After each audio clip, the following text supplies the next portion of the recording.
Oke, saya lanjutkan ya. Layarnya gerak nggak?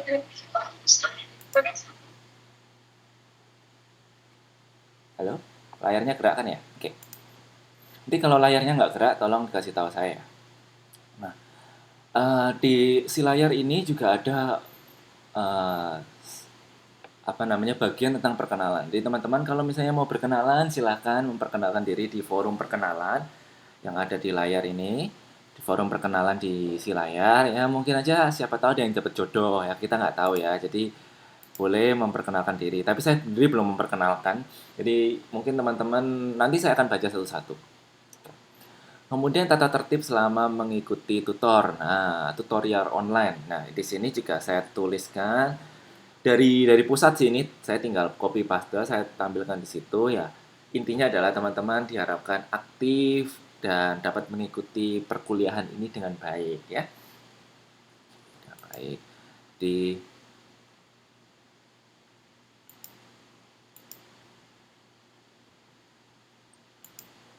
Oke. Kemudian nilai akhir tuton berasal dari 20% nilai partisipasi, 30% rata-rata nilai diskusi, dan 50% rata-rata nilai tugas. Jadi, kalau melihat dari komponen seperti ini, tolong hadir perkuliahan minimal eh, 3 kali, maksimal 3 kali absen ya. Tolong selalu hadir dalam perkuliahannya. Kemudian ikutilah diskusi karena itu bisa mendongkrak nilai. Kemudian juga kerjakan tugasnya. Tugas saya gampang. Kalau menurut saya sih tugas saya gampang menurut saya. Jadi tolong dikerjakan. Oke. Nah, terus di sini karena teman-teman mungkin ada yang nyambi bekerja, ya tolong diusahakan untuk mengikuti semaksimal mungkin ya. Mengikuti semaksimal mungkin. Kemudian juga tolong ketika ingin berbicara apa namanya? Kalau tidak ingin berbicara tolong di-mute, kalau ingin berbicara boleh. Seperti itu.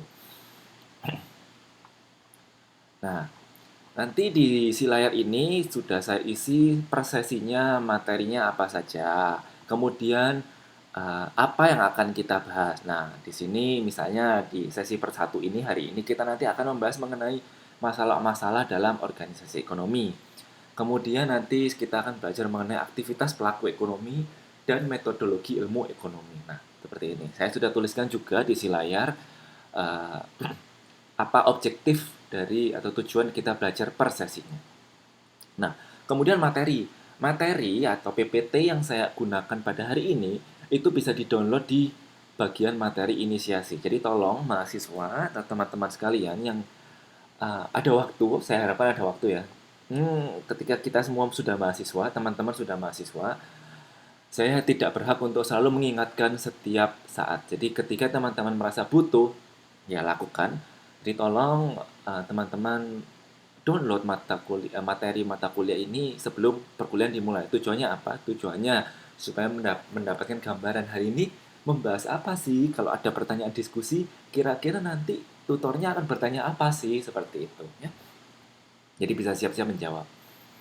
Nah, materi ada di sini silakan di-download.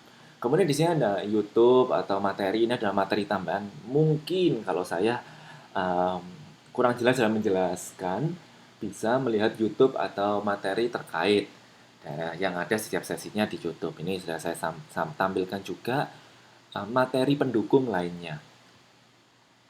Nah, masuk ke bagian diskusi.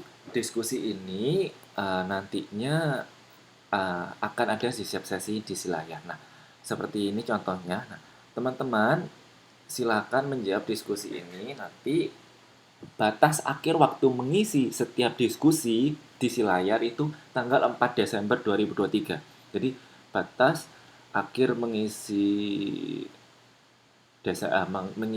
diskusi di layar ini tanggal 4 Desember 2023. Jadi tolong semuanya diisi sebelum waktu itu. Kalau udah itu saya tutup nanti saya rekap nilainya, oke? Tuh ya diskusinya ada di sini silakan dijawab. Kalau semisal, Pak, ternyata saya mengalami kesulitan menjawab diskusi karena misalnya nggak bisa reply atau nggak bisa menjawab, tolong saya diinfokan, nanti saya coba utek-utek, mungkin saya ada salah klik atau apa, sehingga teman-teman nggak bisa diskusi, ya. Nah, ini materi 2 sesi 2 nanti juga ada di sini. Nah, semuanya sudah ada, sama isinya sama. Nah, kita masuk ke sesi 3 atau pertemuan ketiga. Nah, di sesi 3 nanti kita akan membahas mengenai teori perilaku konsumen. Nah, saya akan langsung loncat ke bagian tugas ya. Di sini ya. Jadi tolong diperhatikan, nanti hari ini saya sudah memberikan semua tugasnya. Jadi tugas 1, 2, 3 semua sudah saya jelaskan hari ini. Jadi tolong nanti segera mulai dicicil atau mulai mengerjakan. Nanti batas pengumpulannya nanti di pertemuan keempat. Kapan pertemuan keempat itu? Ya, sekitar tanggal berapa ya? Sekarang tanggal 15 kan? 15, 12, berarti tanggal 5 November ya. Nah, masuk ke tugas 1. Tugas 1 nanti silakan menulis jawaban dan kerjakan di Microsoft Word, bukan di PDF ya. Ingat sekali lagi, dikerjakan di Microsoft Word, bukan di PDF. Kenapa? Kenapa sih Pak nggak boleh di PDF? Karena kalau di PDF itu saya susah ngoreksinya. Kalau di PDF saya tinggal ngetik jawabannya, alasannya seperti ini, pakai warna merah, udah jelas ya. Jadi tolong sekali lagi tulis jawabannya di Microsoft Word, oke? Nah, dan tolong jangan pakai tulisan tangan ya. Uh, Misalnya toh laptopnya atau komputernya lagi bermasalah, bisa pakai handphone, diketik pakai handphone nggak masalah ya. Kemudian jangan lupa tulis identitas diri, jangan lupa tulis nama dan nomor NIM ya, karena di kelas ini kalau tidak salah ada 32 mahasiswa ya, ada 32 mahasiswa ya kalau nggak salah. Jadi saya nggak tahu apa namanya satu-satu siapa mahasiswanya, saya nggak bisa menebak-nebak ini tugasnya siapa. Kalau ada 2 atau 3 orang yang tidak menuliskan nama, maka saya nggak tahu ini punya siapa. Kalau cuma ada satu, oh mungkin punyanya ini si A atau si B ya. Kalau misalnya banyak yang nggak nulis nama kan saya bingung masukkan ke rekapnya. Oke. Oke. Oke. Saya lanjutkan. Kalau misalnya slide-nya nggak gerak, tolong diberitahu ya.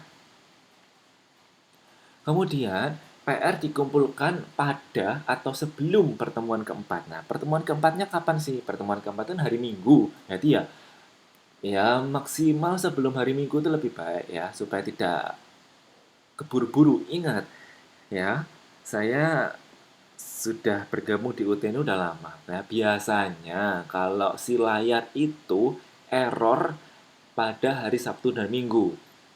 Ya, jadi tolong jauh-jauh hari kirimkan tugasnya. Misalnya hari Senin, Selasa, Rabu, Kamis. Biasanya itu udah mendekati hari Minggu tuh si layar itu trafficnya atau usernya tuh udah banyak sehingga biasanya down ininya, websitenya down. Jadi daripada, karena sering kali saya sudah ngomong berkali-kali tetapi ada mahasiswa sebenarnya ngechat, Pak saya nggak bisa ngerjakan tugas, nggak bisa upload tugasnya karena si layar saya nggak terbuka. Nah, saya sudah sampaikan di awal ini, tolong jangan kirimkan tugasnya mepet di hari Sabtu atau Minggu. Ya, jauh-jauh hari itu lebih baik ya.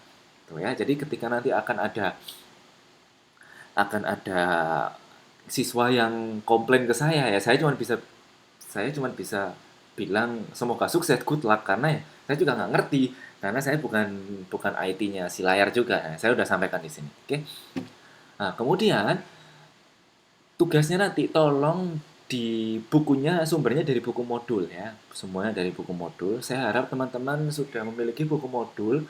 Kalau yang belum memiliki buku modul bisa buka di RBV atau buka di Pustaka UT, itu juga ada secara online kalau buku fisiknya belum dapat ya. Kemudian tulis soal jawaban dan alasan ya.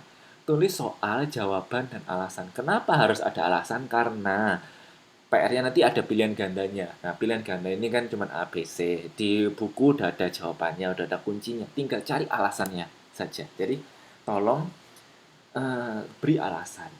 Ya, eh, nggak susah kok. Ini juga untuk teman-teman supaya nanti ketika ujian akhir bisa sambil belajar. Oke?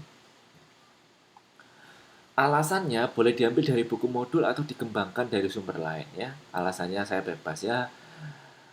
Tapi kalau bisa sih dari buku modul ya. Buku modul dulu ditulis, alasan dari buku modul kemudian dikembangkan nggak apa-apa. Oke?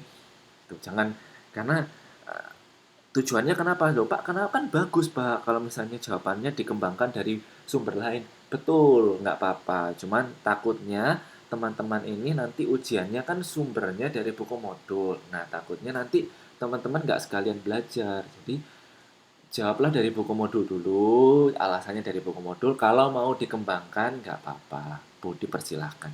Oke?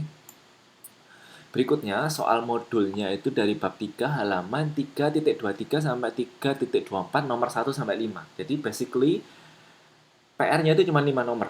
5 nomor pilihan ganda. Tugasnya tinggal menulis soal, jangan lupa soalnya, soal, jawaban, sama alasan. Oke? Gampang ya. Jadi cuma 5 nomor, tulis soal, jawaban, sama alasan. Jangan, Pak, kenapa sih harus ditulis soalnya atau jawabannya dan alasannya? Ya, karena sekali lagi teman-teman untuk belajar dan di pengalaman saya pasti ada aja mahasiswa yang salah soal ya. Padahal di situ udah saya bantu tulis soalnya di. Jadi silakan teman-teman nanti mengunduh. Di sini nanti tinggal mendownload ya. Di sini ada sorry. Mana tadi soal nomor pertemuan nomor sesi 4 ya, soal 3 ya. Di tugas ini nanti silakan di-download ya. Ini bisa di-download. Saya udah tuliskan soalnya di situ. Ya. Jadi jangan sampai salah soal ya. Jadi ada beberapa kasus itu salah soal. Cuma 5 nomor, salah satu nanti langsung kepotong 20 poin. Ya. Saya simpan sama isinya. Kemudian kita masuk ke sesi 5. Nah, sesi 5 ini saya akan jelaskan mengenai tugasnya. Oke. Oh, Mbak Tri, eh, saya baru lihat di chatbox nanti untuk absensi, nanti ketua kelasnya Mbak Suci, salah. Mbak siapa tadi ketua kelasnya? Mbak Nanti, Luci. iya, nanti yang absen minta tolong ketua kelasnya aja ya. Jadi nanti saya kirimkan daftar absennya, nanti minta tolong ketua kelasnya bantu saya untuk absen. Jadi saya nanti saya nggak nyebutin satu-satu karena ini mahasiswanya banyak, jadi saya supaya nggak terlalu capek, nggak habis waktu untuk ini nanti silahkan nanti kalau yang izin silahkan izin ke ketua kelasnya, oke? Baik, Pak. Terima kasih. Nanti saya kirim setelah ini, Mbak Suci nanti tolong eh, bantu saya untuk hubungi saya di WhatsApp tadi ya, ada di si layar. Saya kirim Iya, Pak. modul. Nanti saya chat. Yes, thank you. Oke, balik lagi ya ke tugas 2 ya. Tugas 2 di sesi 5. Tugas 2 isinya sama, materi silakan diunduh, ada materi tambahan. Kalau mau silakan dilihat. Diskusi juga sama. Tugas 2 sekarang kita masuk ke tugas 2. Ini tugas 2 juga sama dari buku modul. Buku modul uh, cuma 5 nomor. Jadi tulis jawaban sama di Microsoft Word bukan di PDF karena alasannya tadi eh, apa namanya supaya saya bisa gampang koreksinya atau memberi komentar di jawabannya. Ditolong di Microsoft Word ya. Kemudian jangan difoto juga karena susah juga saya kalau fotonya nggak pas saya burem, saya susah periksanya. Kemudian jangan lupa identitas diri. Saya ingatkan sekali lagi, jangan lupa identitas diri karena ya seperti saya bilang, kalau misalnya ada 5 orang nggak nulis namanya, siapa ini? Saya masukkan kemana nilainya? Kemudian ini salah. PR-nya berarti dikumpulkan pada pertemuan ke-6 ya. Ini salah. Sorry nanti saya betulkan. Jadi Untuk tugas 2 nanti PR-nya dikumpulkan sebelum atau pada pertemuan ke-6. Dia mundur 1 minggu. Seperti saya bilang tadi, mungkin ada yang baru bergabung. Ada yang baru bergabung. Apa namanya? Tolong jauh-jauh hari kirimkan tugasnya lewat si layar. Karena si layar sering down di hari Sabtu dan Minggu. Jadi tolong kirimkan tugasnya jauh-jauh hari supaya nanti nggak ada kasus, Pak, saya nggak bisa upload tugasnya, sudah si layar saya error nggak bisa dibuka ya. Ya saya udah ingatkan, tolong jauh-jauh hari kerjakan. Oke. Sama tulis soal jawaban dan alasan ya, jangan lupa soal jawaban dan alasan. Ada kasus mahasiswa itu cuma nulis soalnya saja, nggak dijawab. Nah, saya mau ngoreksi apanya kalau jawabannya nggak diisi atau nggak ada alasannya. Oke. Nah, alasan boleh diambil dari buku modul atau dikembangkan dari sumber lain.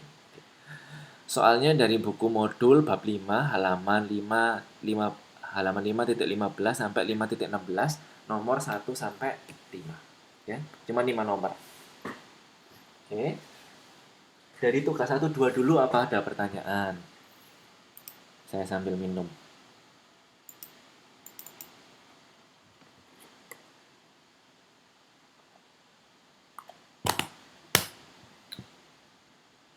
Jadi dari tugas 1 2 dulu apakah ada pertanyaan?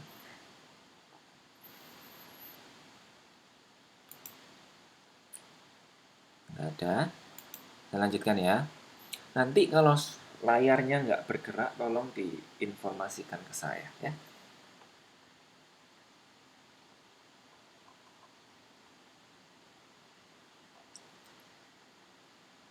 Sekarang masuk ke tugas 3 di sesi 7. Nah, tugas 3 ini nanti saya minta presentasi. Nah, presentasi ini di sini sudah saya bagi kelompok. Jadi tugas 3 berupa presentasi kelompok. Nah, kemudian setiap anggota nanti wajib mengupload tugasnya dalam bentuk boleh sorry sorry. Jadi tugas 3 nanti dalam bentuk presentasi. Kemudian setiap nanti ada Mbak Siti Nuralia. Izin bertanya, ini nanti ada grup kelasnya tidak Pak ya? Nanti saya udah minta tolong Mbak Ketua kelas uh, untuk apa namanya bikin grup kelas. Nanti Mbak Siti bisa menghubungi ketua kelasnya untuk bisa dimasukkan ke grup WhatsApp ya.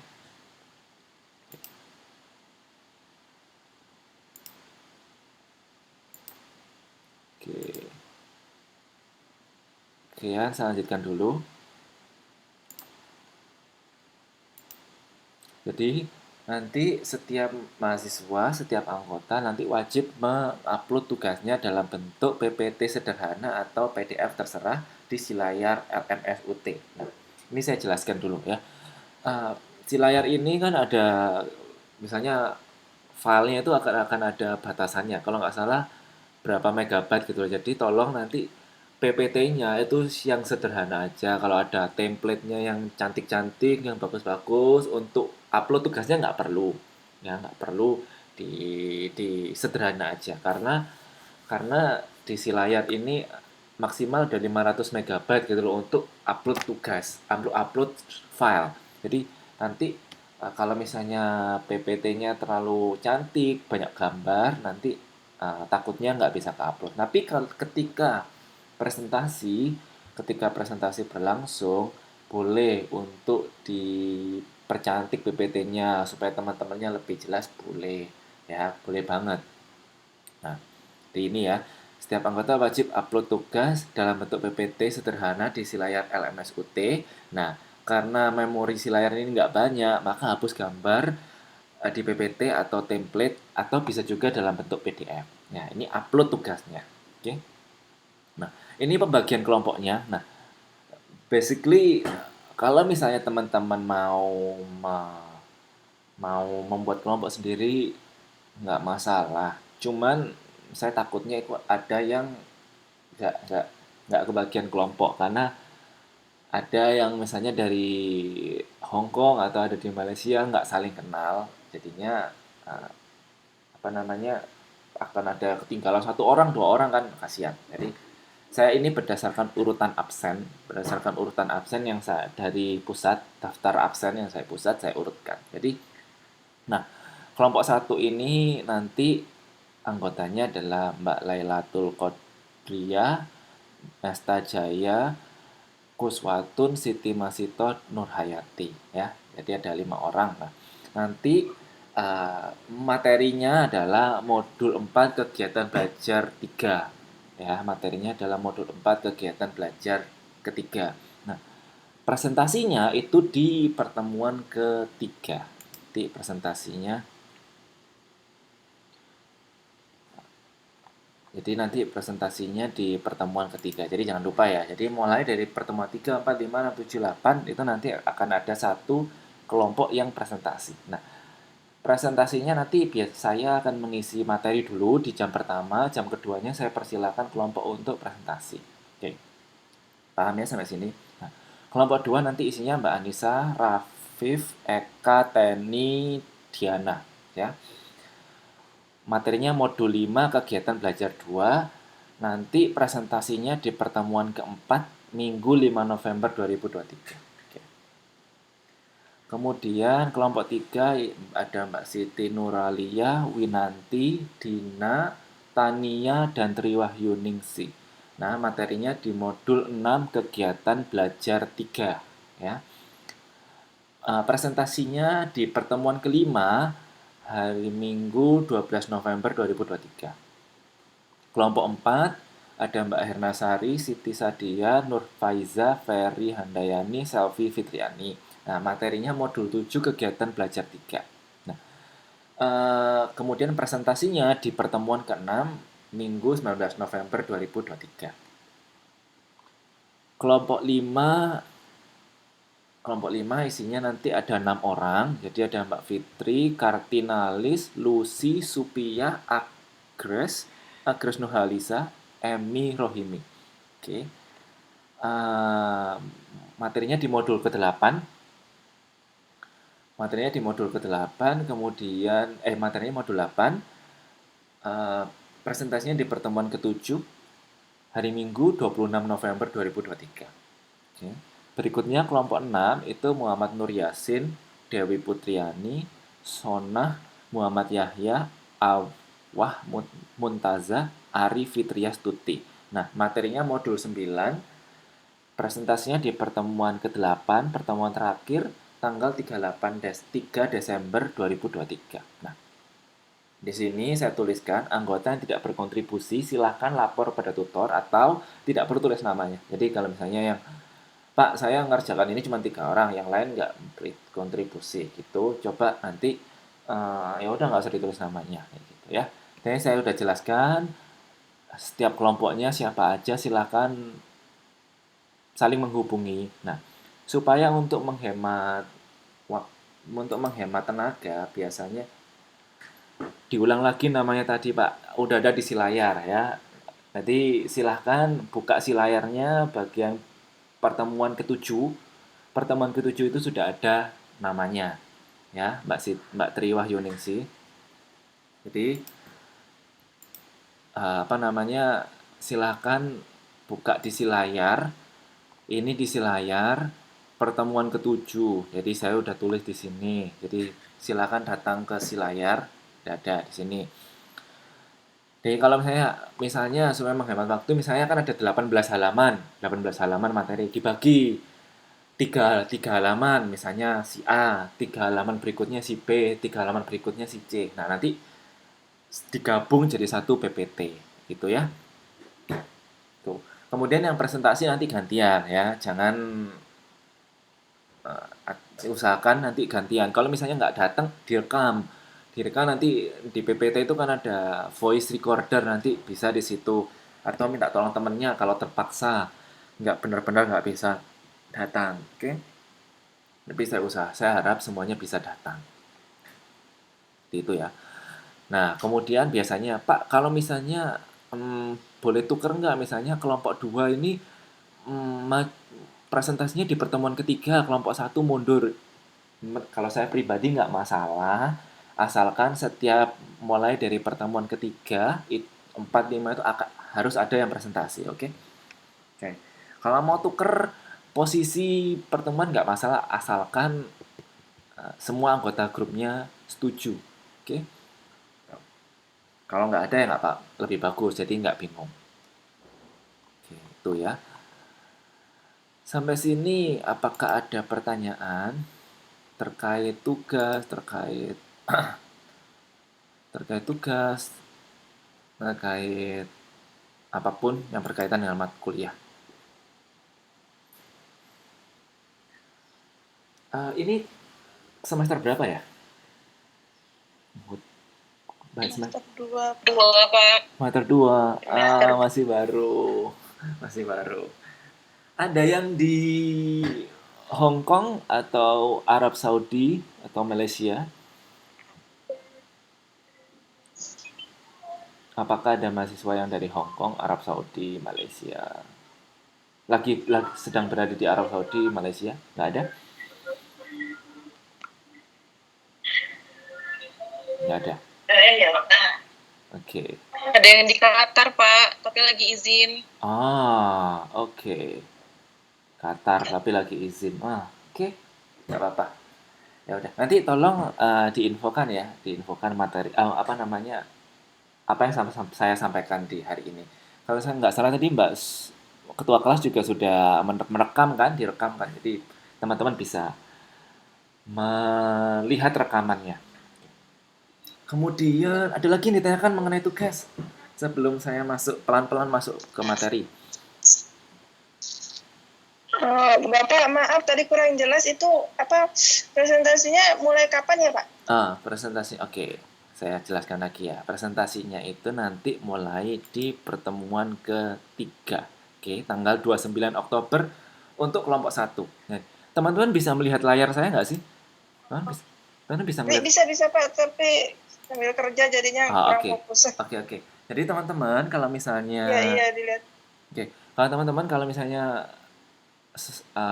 tadi kelewatan atau kelupaan atau nggak dengar, silahkan lihat di si layar bagian pertemuan ketujuh tugas 3. Nah, itu udah ada pembagian kelompoknya. Pertemuan 3 itu nanti mulai. Jadi pertemuan 3, 4, 5, 6, 7. Nah, pertemuan 3 itu dimulai dari kelompok satu dimulai di pertemuan ketiga. Nah, ini ya udah jelas ya. Satu pertemuan ketiga, kelompok 2 pertemuan keempat, kelompok 3 pertemuan kelima ya dan seterusnya. Materinya juga ada di sebelahnya ini. Oke ya. Oh iya Pak ya Pak. Oke. Oh jelas Pak.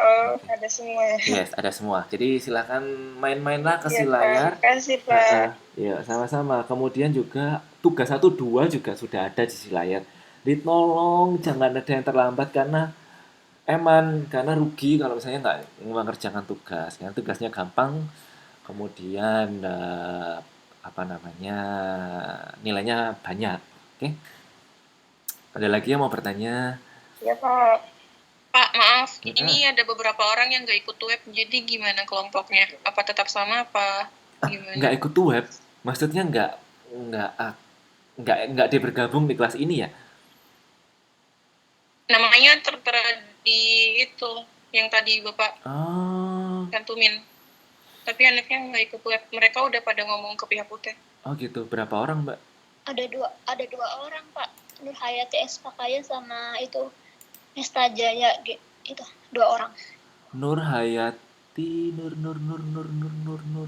Hayati. Kelompok 1 Pak. Oh, kelompok 1. Oke. Iya, Nur Hayati S Pakaya sama? Nesta Jaya Gendari. Oh, oke. Kelompok 1 ini ada 2 orang ya. Nanti ini deh saya ambilin. Jadi nanti yang Emi Rohimi sama Ari Fitriastuti ini ya, inget-inget ya, Mbak Emi Rohimi, cewek kan ya, Mbak Emi Rohimi dan Ari Fitriastuti ini nanti bergabung di kelompok 1 menggantikan Mas Tajaya. Mustajaya sama Nur Hayati ya? Ya. Oke. Kalau gitu gimana? Soalnya kalau yang bawah tadi kelompoknya ini kebanyakan. Ada 6 kan? Oke. Jadi ingat-ingat ya Mbak Emi Rohimi, nanti saya edit lagi di sini nanti. Mbak Emi Rohimi sama Mbak Ari Fitriastuti nanti gabung di kelompok 1 ya. Yang kelompok 5 orang paling terakhir dan kelompok 6 orang paling terakhir nanti gabung di kelompok 1. Jadi kelompok 1 isinya Mbak Lailatul Qadriyah, Kuswatun Masana, Siti Masitoh ya. Kemudian tambah Mbak Emi Rohimi sama Mbak Ari Fitriastuti. Oke. Very good. Fitri Dewi ikut web enggak? Itu Fitri Dewi. Ikut web enggak? Fitri Dewi. Ikut, Pak. Ikut. Itu dicari itu. Oke, gitu ya. Oke. Oke, santai aja perkuliahannya. Ini juga semua sibuk ya, teman-teman sibuk jadi santai aja. Oke. Ada lagi yang ditanyain? Mau bertanya apa? Boleh. Belum saya masuk ke perkuliahan. Jam kedua nanti masuk ke perkuliahan pelan-pelan. Jelas? Sudah jelas?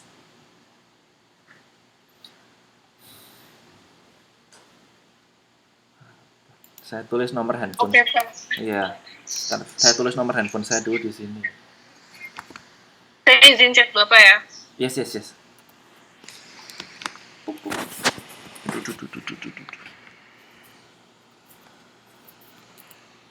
Oke. 97 990 9894 97 990 9894. Oke.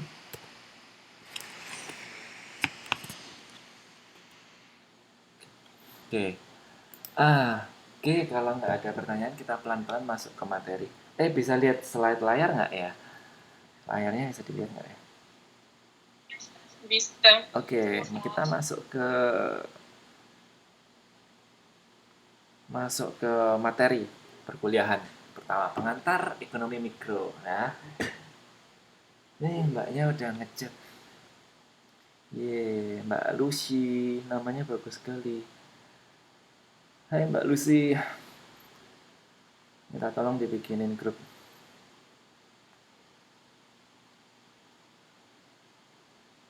Oke.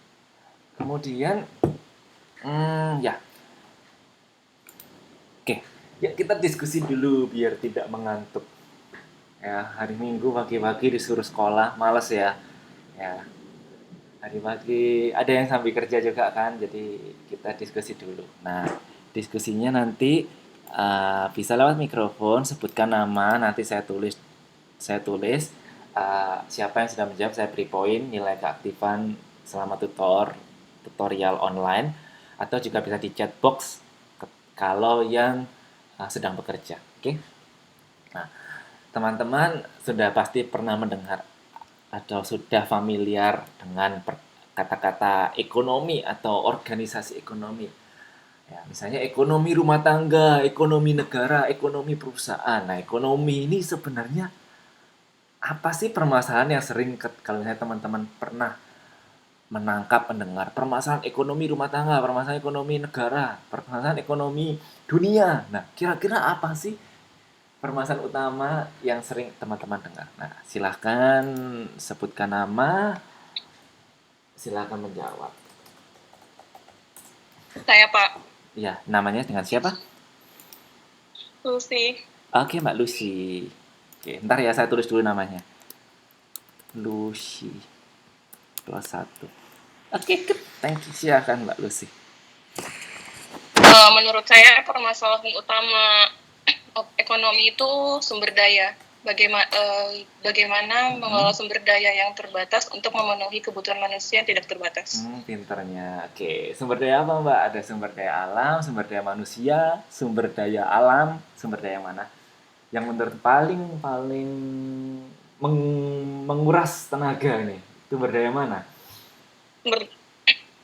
Sumber daya alam. Sumber daya alam. Karena dia untuk memenuhi kebutuhan manusia yang tidak terbatas. Iya, sumber daya alam ya. Sekarang kalau misalnya minyak bumi atau apa ya, batu bara ya.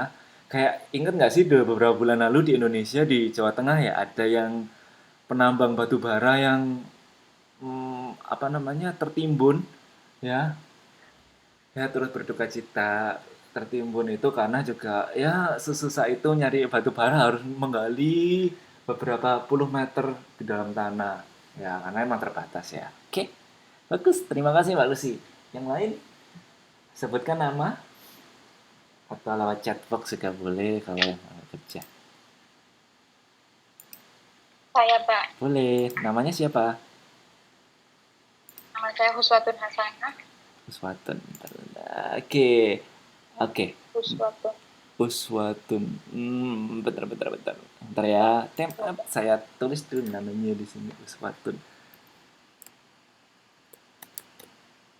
Oh, bentar ya. Sabar. Pak. Pakai KH, Pak. Iya. Kuswatun. KHUS. KHUS. Oke, thank you. KHUS. Watun. Oke. Mbak Kuswatun posisi di mana? Aku di Taiwan, di Neihu, daerah Neihu, Taipei. Oh, di Nehu. Oke. Kalau Mbak Lucy tadi? Kalau Mbak Lucy tadi posisi di mana? Kaohsiung, Pak. Kaohsiung. Deket sekali. Saya sering ke Kaohsiung. Oke. Oke, saya di Tainan. Oke. Oke, Mbak Kuswatun dari Nehu, Taipei. Yuk, boleh. Apa kira-kira permasalahan utama dalam organisasi ekonomi? Menurut saya, permasalahan utama dalam organisasi ekonomi yaitu komunikasi, Pak. Komunikasi Ya, siapa dengan komunikasi siapa? antara pemimpin. Misalnya sebuah perusahaan, misalnya sebuah negara, itu ada komunikasi antara presiden dan para menteri-menterinya, sehingga bisa mengolah ekonomi negara. Jadi komunikasi itu penting menurut saya. Iya. Dan juga kalau misalnya kita mengolah sumber daya alam, kita harus mempunyai orang yang berskill, mempunyai skill dalam bidangnya, dalam bidang keahlian itu. Dan juga penyiapan alat-alat untuk keamanan para pekerja. Kalau misalnya membangun jalan tol, kita harus alat apa yang harus dibutuhkan itu harus dikomunikasikan antara menteri itu sumber dayanya sama presidennya biar nanti aman terkendali. Oke, paham. Jadi memang ya tadi. Dan selesai tepat waktu. Yes, betul.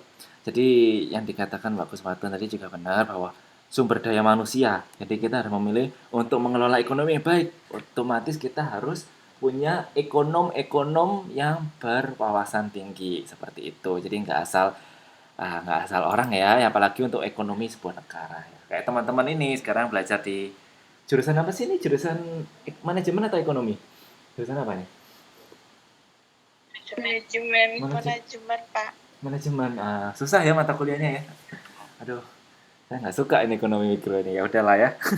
Yuk, yang lain yuk. Ayo. Terima kasih Mbak Kuswatun sama Mbak Lucy. Saya senang kalau semester 2 gini masih fresh, masih suka aktif. Nanti kalau saya ngajar semester 6, semester 7, harus ditanya satu-satu. Ini perjalanan teman-teman masih panjang ya. Oke, ada Mbak di chatbox, ada Mbak siapa ini? Oh, banyak sekali. Bentar ya, pelan-pelan ya. Ini laptop saya ini agak lemot ini. Ada Mbak Anissa Nur Septiani. Permasalahan ekonomi menurut saya yaitu mengelola sumber daya manusia karena dengan banyak sumber daya alam jika tidak diimbangi dengan sumber daya manusia yang mumpuni maka akan menjadi masalah. Oke, Mbak Anissa. Oke, sabar ya, Anissa. Oke, berikutnya ada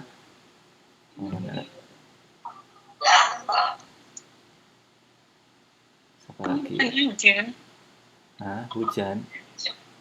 Siapa Hujan? Dewi Putriani. Ya, Mbak Dewi Putriani. Oke, terima kasih. Ekonomi yang ada di Indonesia adalah sumber daya manusia yang masih kurang maksimal. Karena kalau kita lihat di pelosok masih banyak kurang mendapatkan pendidikan secara formal. Ya, sumber daya manusia sama juga ya. Dewi Putriani menjawab sumber daya manusia. Bentar, saya tulis dulu. Mbak Dewi. Dewi. Oke. Kemudian ada lagi Mbak Afwah Muntazah. Ya. Menurut saya permasalahan ekonomi tentang inflasi dan nilai tukar uang, Pak. Betul, ini juga make sense ya. Karena ekonomi yang tidak stabil karena semuanya ini merujuk ke US dollar, kadang-kadang mata uang ini nilainya rendah. Seperti Indonesia ini juga termasuk rendah terhadap US dollar. Sehingga ya otomatis perekonomian juga susah. Siapa tadi namanya Mbak Af Nas siapa yang sebenarnya? Afwah. Oke, Mbak Afwah. Oke, yang lain boleh pelan-pelan ya. Ya, laptop saya ini kadang-kadang lemot. Oke, yang lain ya. Oke. Mbak Tania Anastasia Dumingan. Permasalahan ekonomi yang utama adalah kelangkaan. Kenapa? Karena bagaimana cara mengolah sumber daya yang terbatas untuk memenuhi kebutuhan manusia yang tak terbatas. Betul. Sumber daya alam ya. Berarti seperti yang jawabannya Mbak Lucy tadi, Mbak Tania. Tania. Saya tulis dulu namanya ya. Oke. Teman-teman karena semester 2 nanti sabar ya. Perjalanannya masih jauh, jangan protol di semester 5. Semester 5 ini semester paling rawan. Jangan protol, sabar aja, diikuti walaupun tutornya kadang-kadang banyak maunya, ya namanya kita sekolah ya. Oke. Kalau ada yang mau jawab silakan dipotong saja saya, ataukah ada yang mau menjawab lagi? Ada? Jadi langsung dipotong aja ya. Nah, apa itu ilmu ekonomi? Nah, kita sering sekali mendengar perkataan dari ekonomi, apa sih ekonomi ini ya? Kalau di Indonesia jurusan manajemen itu masuk di Fakultas Ekonomi dan Bisnis. Jurusannya manajemen kalau di Indonesia. Nah, apa sih ekonomi itu? Nah, ekonomi itu ada ilmu mempelajari bagaimana manusia dalam usaha memenuhi kebutuhan-kebutuhannya, ya. Jadi tadi seperti dikatakan oleh teman-teman ya, Mbak Lucy, kemudian Mbak Tania, kemudian siapa lagi banyak tadi ngomong bahwa ya sumber daya alam itu penting ya. Ini adalah salah satu aspek untuk memenuhi kebutuhan kita. Ya. Kemudian kita sebagai manusia harus mengadakan pemilihan di antara berbagai alternatif pemakaian atas alat pemuas kebutuhan yang tersedia yang relatif terbatas ya. Sehingga intinya adalah ilmu ekonomi itu adalah usaha untuk bagaimana memenuhi kebutuhan kita supaya kita bertahan hidup. Nah, ya kita harus mengatur apa sumber daya alam, sumber daya manusianya, kemudian peralatannya, uangnya. Ya, intinya adalah supaya kehidupan kita ini berjalan. Nah, kita ambil contoh saja ekonomi rumah tangga. Nah, mungkin di sini ada yang sudah berumah tangga, sudah punya rumah tangga kecil. Nah, jawaban saya belum dibaca Mbak Eka Praptini, sorry ya. Nah, saya tulis dulu namanya Mbak Eka Praptini. Tulis saya dulu namanya dulu ya, biar nggak kelupaan. Eka Praptini. Kalau misalnya saya kelewatan tolong ya di ini Eka Praptini. Oke, nanti saya baca ya, saya lanjutkan dulu. Oke. Jadi intinya adalah kayak mungkin teman-teman di sini ada sudah berumah tangga. Nah, kira-kira ekonomi rumah tangga itu apa ya? Ekonomi rumah tangga itu adalah ya bagaimana usaha teman-teman dengan istri, dengan pasangan, dengan suami untuk mengusahakan agar rumah tangga ini tetap berjalan dengan memanfaatkan sumber daya, misalnya sumber daya uang, sumber daya manusianya, kayak gitu. Jadi intinya itu ya. Nah, diskusi lagi. Nah, menurut teman-teman, mengapa sih kita perlu mempelajari ilmu ekonomi? Ya, kenapa sih kita harus mempelajari ilmu ekonomi di semester 2 lagi? Menurut saya ilmu ekonomi ini susah, karena nanti kita akan mempelajari banyak sekali grafik nanti di pertemuan kedua dan tiga. Kira-kira kenapa sih kita harus mempelajari ilmu ekonomi? Ya. nggak usah takut salah. Ada yang yuk boleh. Siti Masita. Apa yang harus diproduksi dalam banyak Siti Masita. Dalam perekonomian bebas persoalan apa yang disahkan melalui mekanisme harga. Bagaimana komoditi harus diproduksi. Masalah bagaimana mengacu pada pilihan kombinasi faktor. Oke, Mbak Siti Masita bagus sekali dibikin ini poin-poin. Untuk siapa komoditi tersebut diproduksi? Ini menunjukkan pada masalah distribusi pendapatan. Oke, good. Siti Masita. Oke, kenapa sih teman-teman harus belajar ekonomi? Kira-kira kenapa? Ya, udah ditentuin Pak dari pusat Pak. Gimana lagi? Ya, kalau nggak ikut ya nanti saya nilainya jelek nggak lulus gitu ya. Kira-kira kenapa harus belajar ekonomi? Siti Sadia, saling terbuka tentang kondisi finansial dan pasangan membuat rencana tujuan keuangan. Oke, saling terbuka membuat rencana tujuan keuangan. Ya, membuat rencana tujuan keuangan betul, Mbak Siti. Siti ya tadi, Siti siapa tadi?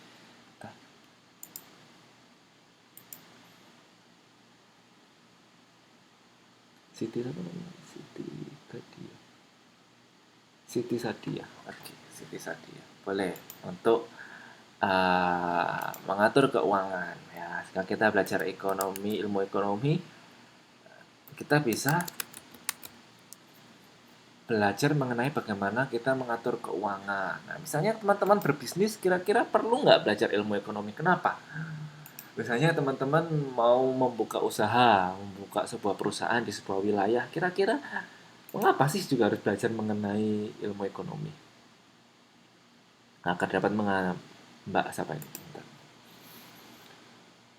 Agar bisa lebih baik dalam mengelola perencanaan ekonomi dalam hidup kita. Yes, ya otomatis ya ekonomi agar kita bisa mengatur keuangan kita ya. Kemudian Mbak Siti Sadia lagi dapat cepat mengatur skala prioritas kebutuhan dari keperluan yang terpenting mendesak terlebih dahulu. Yes, betul. Oke, terima kasih Mbak Siti Sadia dan Mbak Anissa. Yang lain,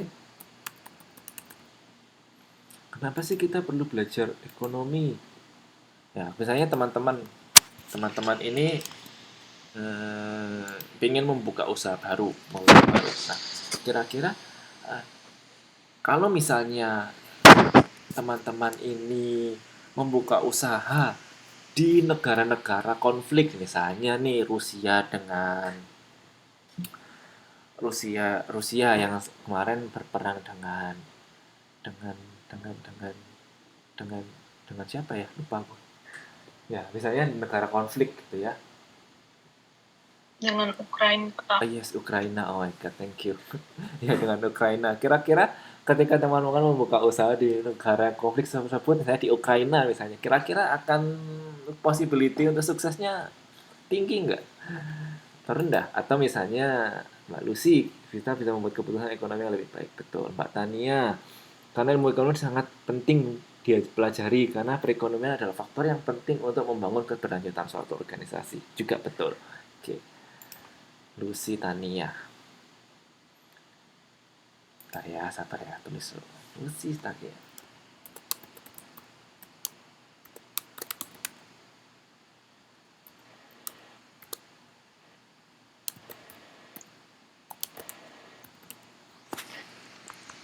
Oke. Agar bisa termainnya baru saya masih bekerjaan. Oke. Boleh langsung juga dijawab, Mas Yahya. Agar bisa termanage dengan baik biar tahu kelemahan pada perusahaan tersebut. Oke. Dapat melatih seorang untuk berjiwa sosial dan bersifat teliti. Ya, bisa juga karena ekonomi nanti akan mempelajari kurva-kurva. Oke. Mbak Fitri. Saya Pak Dewi Putriani. Mbak, tolong eh, Mbak Dewi boleh ini nggak pakai mic aja nggak? Soalnya ketimpa-timpa nih. Triwahyuningsih, Triwahyuningsih.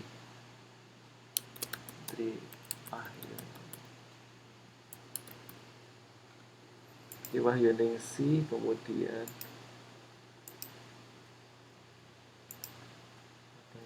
Dewi Putriani.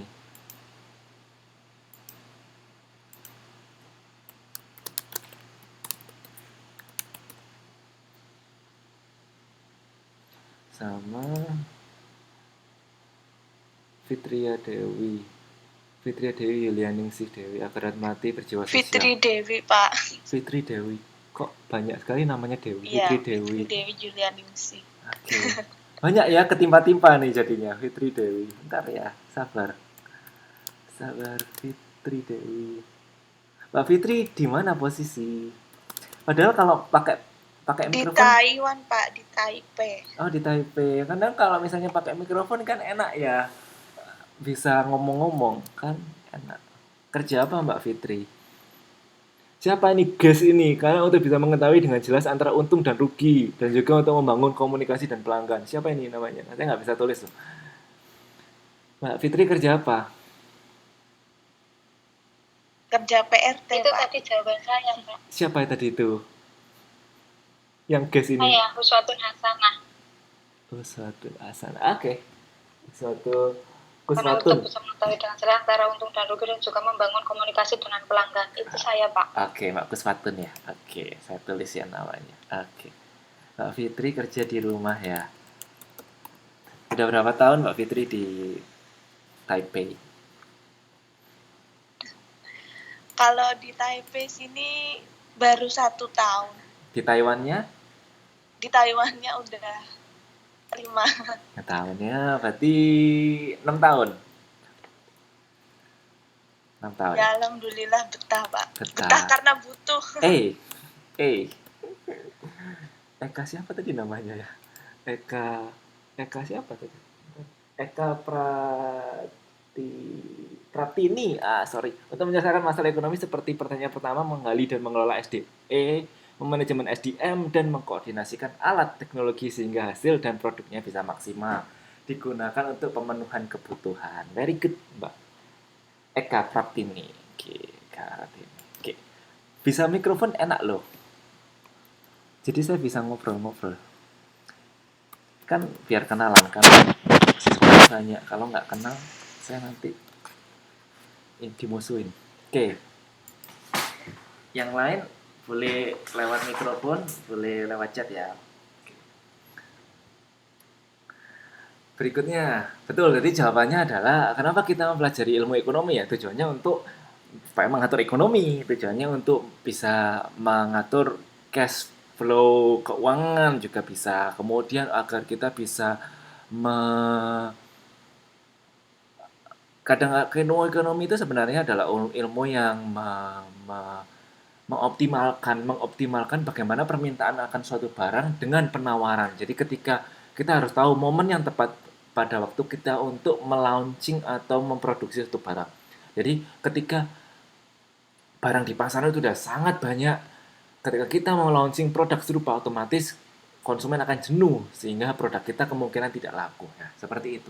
Banyak sekali tujuan kita belajar ilmu ekonomi yang seperti teman-teman sebutkan tadi. Oke, terima kasih partisipasinya. Nah, oke, saya lanjutkan slide berikutnya. Nanti yang dicatat pelan-pelan saya baca ya. Kalau misalnya Pak, saya belum kebaca, tulis nama saya belum dicatat, tolong diingatkan.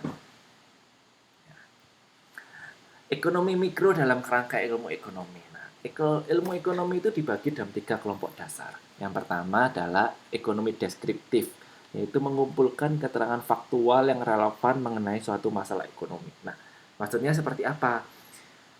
Mengumpulkan keterangan faktual yang relevan mengenai suatu masalah ekonomi. Contohnya tadi, saya tanyakan tadi, misalnya di Rusia dan Ukraina sedang terjadi konflik perang, seperti itu. Nah, ini adalah informasi yang relevan ketika kita sedang ingin memperluas wilayah produksi ke negara-negara tersebut. Nah, faktanya seperti itu, fakta faktualnya.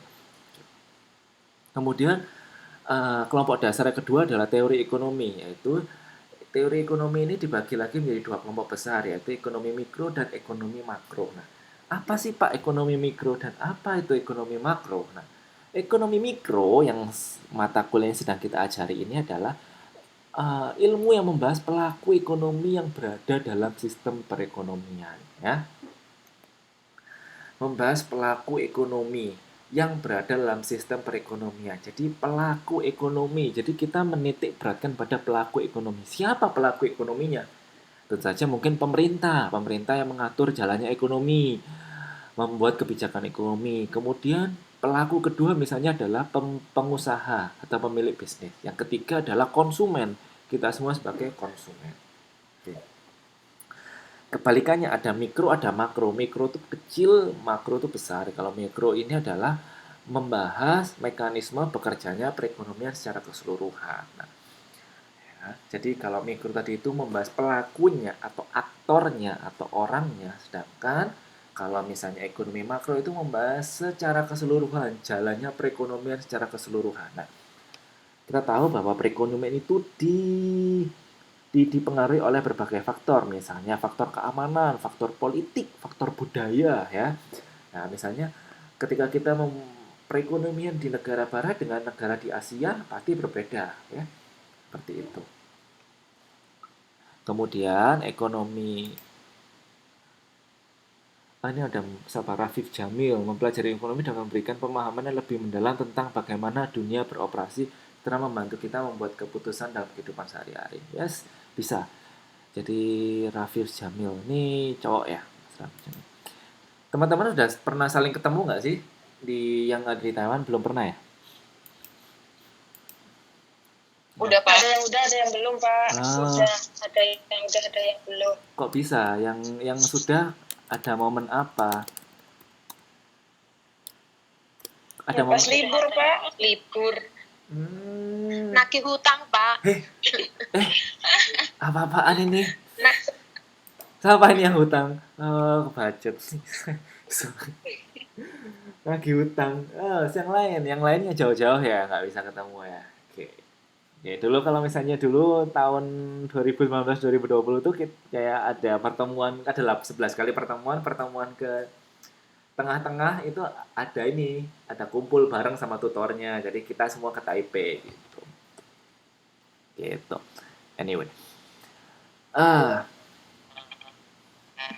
Kemudian kelompok dasar, ya? Ada yang mau bicara? Enggak. Oke, saya lanjutkan ya. Ekonomi terapan, kelompok dasar berikutnya adalah ekonomi terapan, yaitu menggunakan hasil-hasil pemikiran yang terkumpul dalam teori ekonomi untuk menerangkan keterangan yang dikumpulkan oleh ekonomi deskriptif. Jadi, ekonomi terapan ini adalah merupakan hasil-hasil teori yang diciptakan oleh ekonom atau para ahli untuk dituangkan atau diaplikasikan di kehidupan perekonomian suatu negara atau perusahaan kayak gitu. Misalnya ekonomi terapan ini adalah salah satu teori yang terkenal, teori permintaan gitu ya. Misalnya semakin banyak permintaan maka harga barang semakin tinggi. Nah, pasti teman-teman pernah mendengar teori permintaan yang paling sederhana ini, yaitu bila semakin banyak permintaan atau demand maka harga semakin tinggi. Kenapa? Karena kita butuh. Misalnya nih permintaan apa ya yang langka kayak tahun dulu 2020 COVID, permintaan akan masker kemudian alkohol meningkat tajam sehingga rebutan, harganya tinggi, banyak yang nimbun. Nah, kayak gitu. Jadi ini adalah teori dasar permintaan yang dikemukakan oleh ekonom yang kemudian diterapkan dalam dunia nyata. Itu adalah ekonomi terapan. Jadi itu ya, ada 3 kelompok dasar, ada ekonomi deskriptif, teori ekonomi, dan ekonomi terapan. Sampai sini ada yang ditanyakan? Kan ditanyakan silahkan di chat. Mikrofon juga boleh sambil kenalan, sambil ngobrol. Oke. Ya, ada yang mau tanya? Ada yang mau menyampaikan pendapat? Oke. Tidak ada? Ya, ruang lingkup teori ekonomi mikro. Nah,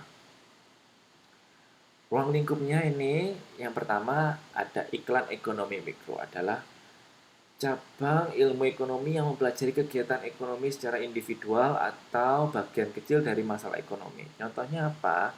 Contohnya mungkin adalah ekonomi rumah tangga atau ekonomi perusahaan. Ya, perusahaan juga ada ekonominya. Ya, perusahaan ini juga ada organisasi juga ada, diterapkan ekonomi mikro. Kemudian ruang lingkup yang kedua adalah fungsi teori ekonomi mikro.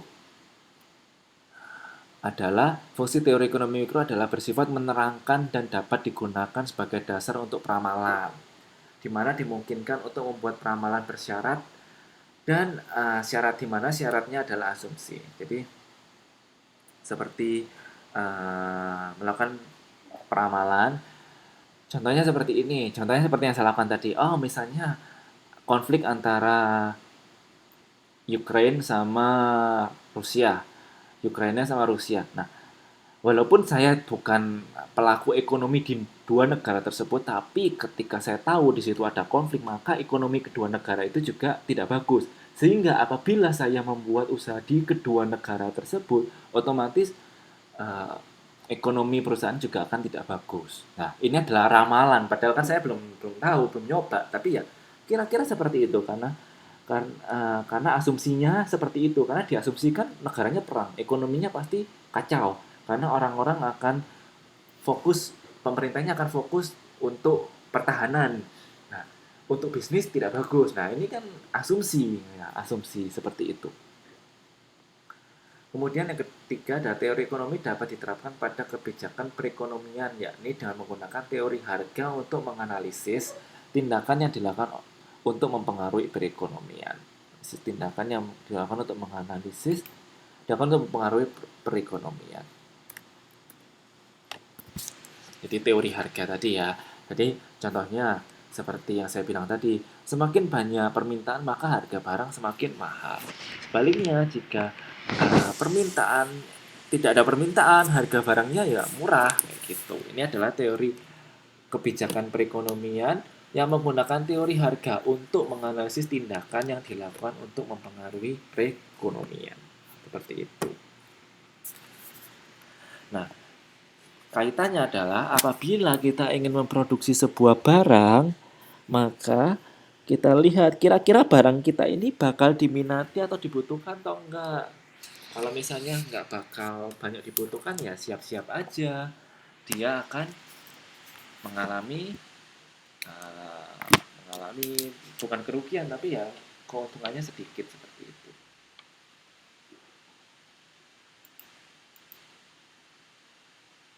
Berikutnya asumsi teori ekonomi mikro.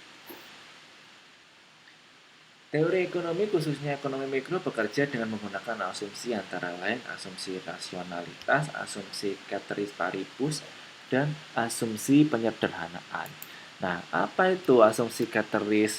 Kenapa sih teori ekonomi ini banyak menggunakan asumsi, Pak? Gitu loh, kan tidak real ya, gitu. Nah, memang untuk ilmu-ilmu ekonomi ini uh, banyak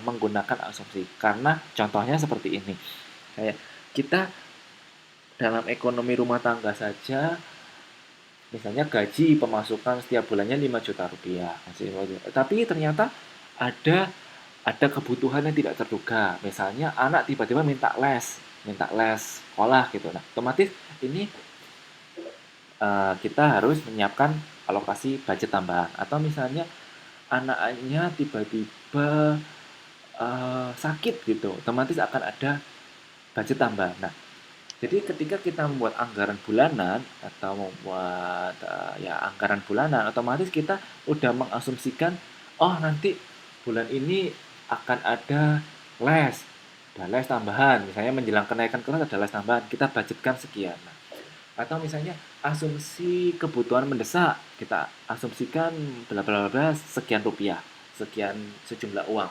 Nah, jadi berdasarkan hal-hal sederhana seperti itu saja, maka ilmu ekonomi ini juga menggunakan berbagai asumsi karena ya kita tidak bisa memastikan semuanya bisa berjalan normal ya. Siapa yang nyangka pada tahun 2019 akan ada COVID, kita lockdown, kemudian semua negara mengalami resesi. Siapa yang sangka nggak ada kan? Jadi ya banyak sekali yang asumsi yang harus kita gunakan untuk mengatur perekonomian sebuah negara atau perusahaan seperti itu. Sehingga ilmu ekonomi ini banyak asumsinya. Nah, kita pelajari dulu apa saja asumsi yang pertama yang umum dipakai. Yang pertama ada asumsi rasionalitas, yaitu Pelaku ekonomi yang diasumsikan bersikap rasional biasanya disebut homo economicus atau economy man. Penggunaan asumsi ini menganggap rumah tangga keluarga senantiasa berusaha memaksimumkan kepuasan. Nah, jadi asumsi ini itu menganggap rumah tangga keluarga atau rumah tangga perusahaan, rumah tangga negara ini berusaha memaksimumkan kepuasan. Jadi dengan asumsi rasionalitas ini diharapkan semua pelaku ekonominya itu bertujuan atau berfokus atau berfokus untuk memaksimalkan kepuasan semua anggotanya seperti itu. Kemudian ada kedua, ada asumsi ceteris paribus, yaitu mengasumsikan perubahan hanyalah variabel yang secara eksplisit dinyatakan berubah, sedangkan variabel lain tidak disebutkan tidak berubah. Nah ini ya, ini kita akan nanti ke depannya kita akan banyak sekali mendengar istilah ceteris paribus. Jadi tolong teman-teman perhatikan, misalnya ditanyain apa sih ceteris paribus itu? Ceteris paribus itu adalah variabel-variabel yang secara eksplisit dinyatakan berubah, sedangkan variabel lain yang tidak disebutkan tidak berubah. Ya, contohnya apa? Contohnya, misalnya dalam ekonomi Rusia dan Ukraina tadi, variabel-variabel apa yang berubah? Contohnya adalah misalnya variabel pertahanan negara. Pertahanan negaranya berubah. Kenapa? Karena mereka berperang, mereka harus mempertahankan negara. Kemudian apalagi yang berubah? Kira-kira pariwisata. Variabel pariwisatanya berubah. Jadi ekonomi pariwisatanya berubah. Kenapa? Karena perang. Siapa yang mau mengunjungi negaranya? Seperti itu. Ya. Jadi intinya adalah ceteris paribusnya adalah variabel yang secara eksplisit dinyatakan berubah. Sedangkan variabel lain diasumsikan tidak berubah. Ya, kayak gitu. Asumsi penyederhanaan, yaitu penyederhanaan permasalahan agar lebih mudah dianalisa atau dipahami. Ya, ini juga ya kalau ekonomi negara itu pasti lebih pusing daripada ekonomi rumah tangga. Maka ketika pelaku ekonomi atau menteri-menteri ini dia menggunakan asumsi penyederhanaan, tujuannya ya untuk menyederhanakan permasalahannya gitu, yang tidak perlu diperhatikan. Kita buat skala prioritas seperti yang tadi disebutkan oleh siapa tadi chatbox, bahwa harus ada skala prioritas untuk menyederhanakan dan berfokus pada permasalahan. Yuk kita diskusi yuk biar nggak bosen. Kira tadi adalah ada yang disebut dengan asumsi ceteris paribus. Asumsi ceteris paribus adalah asumsi yang menyatakan variabel-variabel tertentu yang berubah. Variabel perubahan hanya terdapat pada variabel yang secara eksplisit dinyatakan berubah, sedangkan variabel lain tidak berubah. Ya. Paham ya? Sekali lagi ya. Ceteris paribus ini mengasumsikan perubahan hanyalah variabel yang secara eksplisit dinyatakan berubah, sedangkan variabel lain yang tidak disebutkan dinyatakan tidak berubah. Nah, kita diskusi. Kira-kira kondisi, kita tahu ya di Jakarta ini akan pindah ibu kota dari Indonesia, akan pindah ibu kota dari Jakarta ke Kalimantan, ke Nusantara. Kira-kira variabel ceteris paribus apa yang berubah? Saya ulangi ya, ini jadi ibu kota negara akan pindah dari Jakarta ke Nusantara. Kira-kira variabel ceteris paribus apa yang berubah?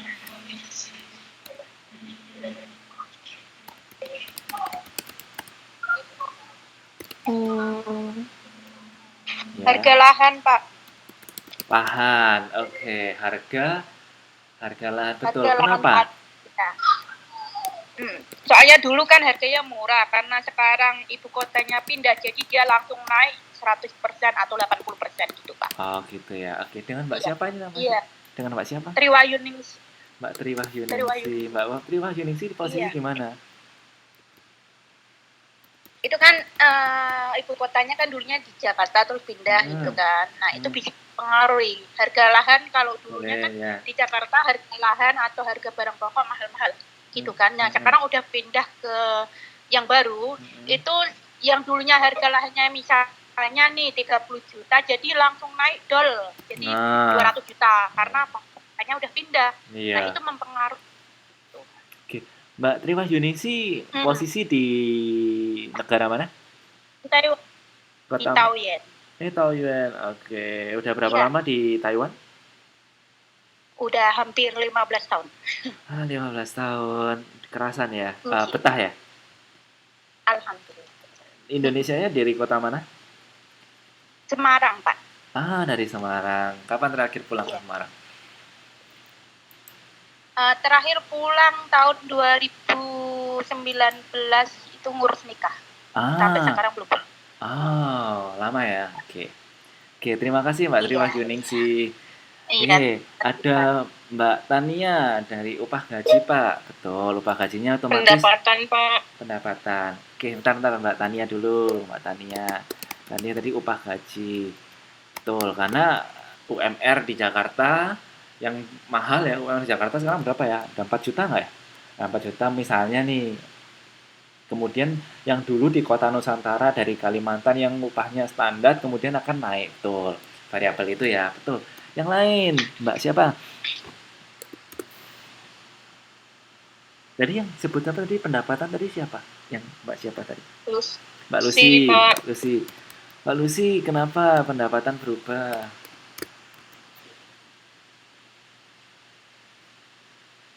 Kenapa pendapatannya nanti berubah? Kenapa pendapatannya berubah? Anissa, UMR serta bahan pokok, Pak. Oke, Mbak Anissa. Ya, silakan Mbak Lucy.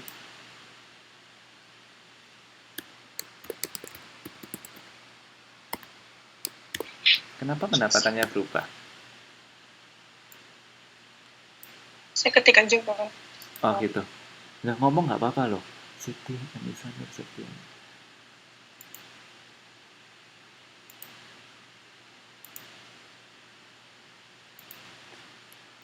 Pendapatan otomatis banyak orang yang akan memulai usaha ya di yang dari Jakarta misalnya Nusantara usaha kos-kosan misalnya, semuanya akan pindah nih ya udah berbondong-bondong juga mengikuti kayak salah satu yang saya tahu ini akan dibangun salah satu kampus di Universitas Nusantara, salah satu universitas. Nah, itu termasuk membuat sumber pendapatan bagi misalnya bagi masyarakat sekitar yang ada tinggal di daerah kampus tersebut dan kemudian mungkin juga dosen-dosen muda gitu ya bisa Kebiasaan, Pak. Kebiasaan ya, kenapa kebiasaan berubah? Siti Afah Karena Muntazah. kalau dulu di Jakarta kan itu kan padat itunya. Alus lalu lintasnya itu kan harus bangun pagi, berangkat pagi. Mungkin kalau dipindah ke Kalimantan itu kan masih agak luas, belum begitu banyak kendaraan. Mungkin itu bisa tidak begitu terlalu cepat bangun tidur tidak agak santai gitulah. Ini kan dengan Mbak siapa? Karena rutinitas keluarga Uswatun Hasanah. Uswatun, oke. Mungkin lebih ke alam, Kak. Bentar. Sabar. Mbak Kuswatun dulu. Mbak Kuswatun mungkin maksudnya transportasi ya. Jadi dari variabel transportasinya akan lebih terurai. Macet-macet ria, Pak, kalau di Jakarta.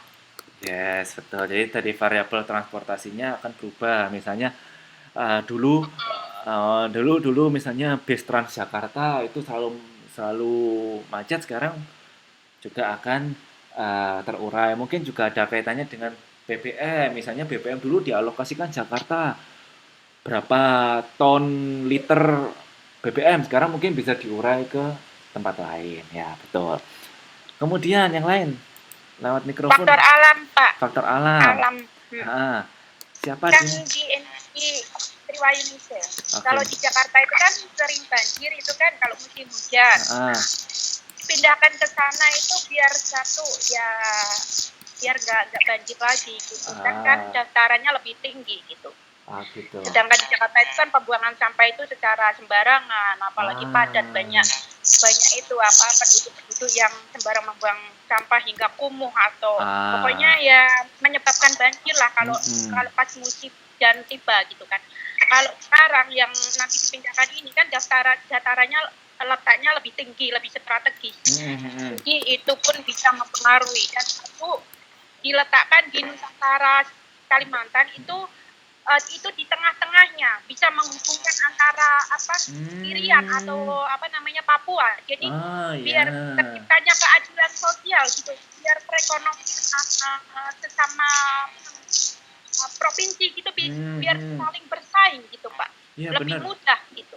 Betul sekali. Dengan Mbak siapa ini? Jawabannya dari Wayuningsih Pak.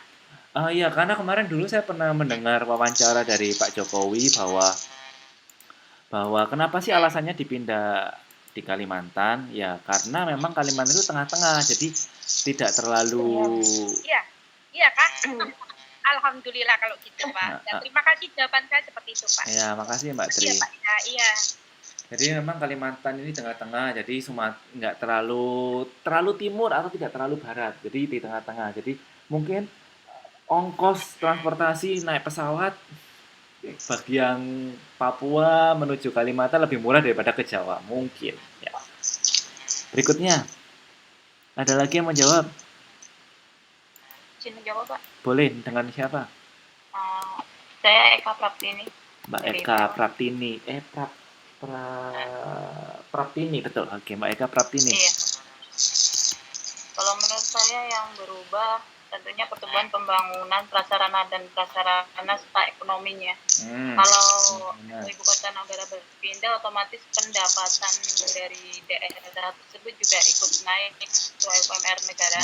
Terus mengikuti pendapatan yang naik, tentu saja harga kebutuhan baik primer dan sekunder pun juga akan ikut naik, Pak. Juga adanya pemerataan penduduk. Betul, pemerataan penduduk itu saya setuju. Ya, itu transmigrasi secara tidak langsung. Mbak Eka posisi di mana? Di Taoyuan, Mbak. Oh, di Taoyuan. Ini bareng sama Mbak yang tadi itu enggak? Jauh, Pak. Jauh. Oh, oke. Jauh. Oke, Mbak Eka Praptini, terima kasih ya. Oke, yang lain? Saya, Pak. Saya. Dengan siapa? Rafif Jamil. Betul, Rafif Jamil. Oke, Mas Rafif Jamil. Mungkin dari sektor pariwisatanya Pak akan berubah karena kan masih sangat baru di sana. Mungkin akan banyak pariwisata yang baru yang akan masuk di sana gitu Pak. Betul. Pinter. Jadi pariwisata juga akan berpengaruh nanti ya. Perekonomian pariwisatanya juga akan berpengaruh. Oke, yang lain. Ya. Mas Rafif Jamil posisi di mana? Di Taiwan Pak, di Thailand. Nah, sama dong sama saya. Di daerah mana? Yongkang. Iya Pak, dekat Kunsan University. Dekat Kunsan University. Di perusahaan apa Mas? Kerjanya di ini Pak, di pabrik telur. Ada di pabriknya sih di Guiren gitu. Oh, di Guiren. Udah berapa lama di situ? Kerjanya baru jalan 2 tahun Pak. Di Taiwannya? Sama. Sama 2 tahun juga ini ya. Semoga betah ya, baru 2 tahun. Masih inilah. Betah kok Pak. Betah banget ini. Oh gitu. Sudah bertemu dengan teman-teman di sini, ya betah Pak. Oh gitu. Di sana di mes, di dom. Di mes Pak. Oke. Syukurlah kalau betah. Sering-sering main ke Thailand di mana ya yang asik ya? Ke Kaohsiung sih. Thailand. Ke Anping. Ya Pak, di Anping suka ini sih main ke laut aja paling. Hati-hati, sering lagi musim typhoon. Hati-hati kalau ke ini ya. Oke. Thank you Mas. Ini cowok sendiri ya? Sekelas ini ada Muhammad Yahya juga nggak tuh? Minggu kerja nggak? Ada sih Pak, sebenarnya cowoknya nggak libur Pak minggu. Tapi ada part time sih Pak. Oh, part time. Oke, rajin ya. Oke, good. Thank you Mas Rafif. Yang lain? Oke Pak. Yang lain. Saya Pak. Boleh, Mbak siapa namanya? Siti Masito di Taipei. Mbak Siti Masito di Taipei. Oke, gimana Mbak? Ya, Kenapa karena variabel? Jakarta populasinya sudah padat banget. Pemindahan ibu kota negara diharapkan dapat mendorong pertumbuhan ekonomi yang merata termasuk di kawasan timur Indonesia seperti Kalimantan yang Tapi akan menjadi ibu kota baru yang bernama Nusantara. Betul. Jadi ya tadi saya setuju. Tadi pemerataan ekonomi, pertumbuhan penduduk, pertumbuhan pariwisata, ekonomi pariwisata, kemudian transportasi, pendidikan juga tadi belum ada yang ekonomi pendidikan, variabel pendidikan juga akan berpengaruh. Kemudian pendapatan tadi juga ada yang mengatakan Mbak Lucy tadi ya ngomong pendapatan. Oke. Mbak Kartinalis, harga pokok bisa lebih murah. Ya, oke.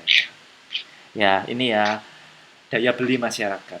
Oke, Mbak Kartinalis. Yang lain kalau lewat mikrofon lebih enak saya. Ini Kartinalis biar nggak ketumpuk-tumpuk. Kartinalis. Oke. Boleh. Yuk. Kita jawab SMS tapi kayaknya kurang ini aja. Boleh. Kita mengurangi itu kepadatan penduduk biar nggak terlalu penuh. Pemerataan penduduk ya. Betul. Dengan Mbak siapa ini? Siti Sadia, Kak. Siti Sadia. Oke. Mbak Siti di mana posisi? Aku di sini, Bapak. Di mana? Di Iling-i, Taipei City. Ah, Iling-i. Wah.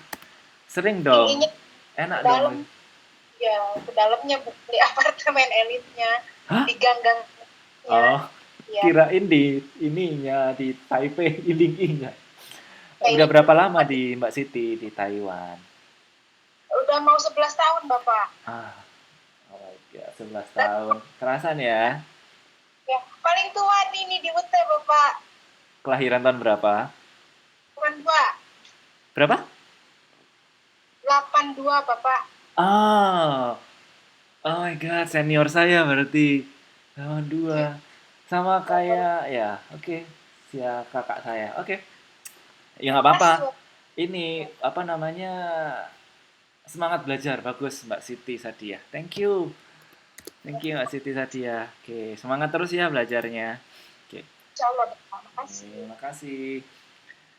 Oke, saya lanjutkan dulu ya. Jadi tadi saya bilang bahwa teori ekonomi ini penuh dengan asumsi ya. Kenapa? Karena tadi yang jawaban teman-teman ini kan semua asumsi ya. Kita kan nggak tahu apakah benar Jakarta setelah ditinggal apakah tidak macet seperti yang dikatakan teman-teman? Apakah yakin? Nggak tahu. Kan ini asumsi. Atau mungkin apakah pendapatan di Kalimantan akan meningkat, UMR-nya meningkat setelah dipindah? Nggak tahu. Tapi kita asumsikan seperti itu. Ya inilah namanya teori ekonomi mikro. Atau mungkin tadi seperti yang dikatakan siapa tadi, pariwisatanya akan meningkat. Yakin atau justru malah rusak alamnya di Kalimantan ya. Tapi kan kita tidak tahu polusinya. Ya betul. Ya.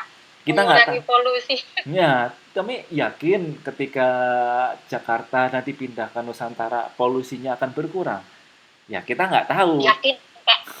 Yakin itu ya. Yakin Pak itu. Yakin. Pak. Itu yakin. Orang mana Mbaknya? Dari Jakarta ya? Jakarta. Mbak siapa ini? Enggak, saya dari sini. Oh dari sini. Tapi kan enggak sekarang kan Jakarta kan padat. Maksudnya kendaraan sudah over. Nah, kalau pindah ke Kalimantan kan enggak.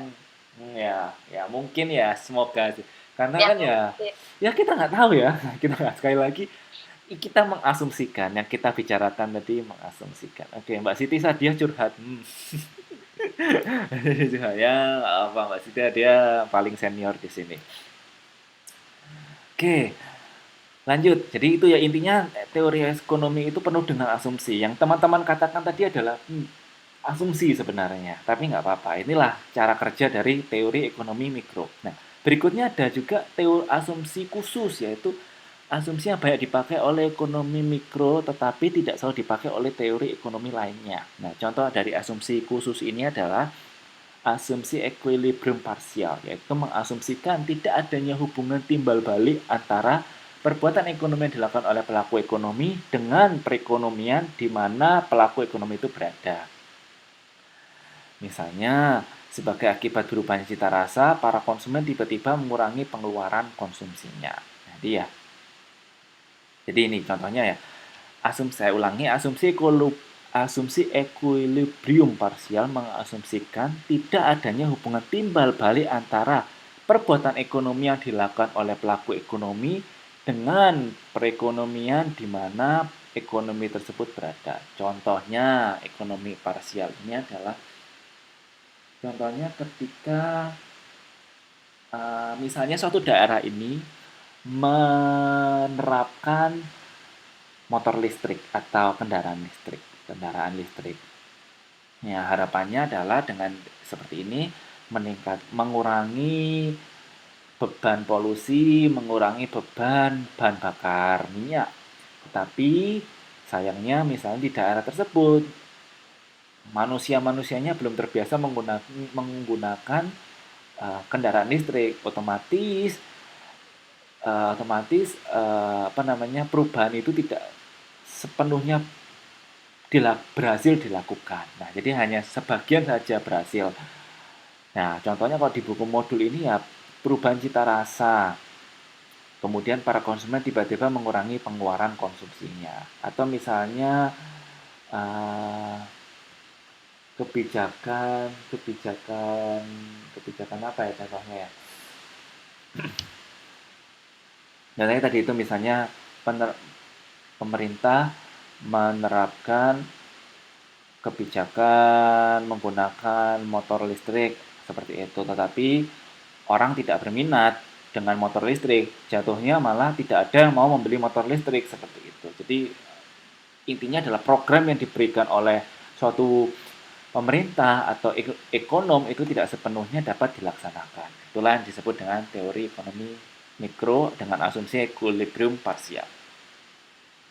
Kemudian kedua adalah asumsi tidak adanya hambatan atas proses penyesuaian. Misalnya, apabila harga suatu barang mengalami perubahan, berapapun kecil perubahan tersebut akan diasumsikan konsumen melaksanakan adjustment atau penyesuaian. Nah, contohnya asumsi tidak ada hambatan atau proses penyesuaian ini adalah misalnya, teman-teman ada yang dulu ada yang tahu ada snack namanya Momogi nggak ya? Momogi.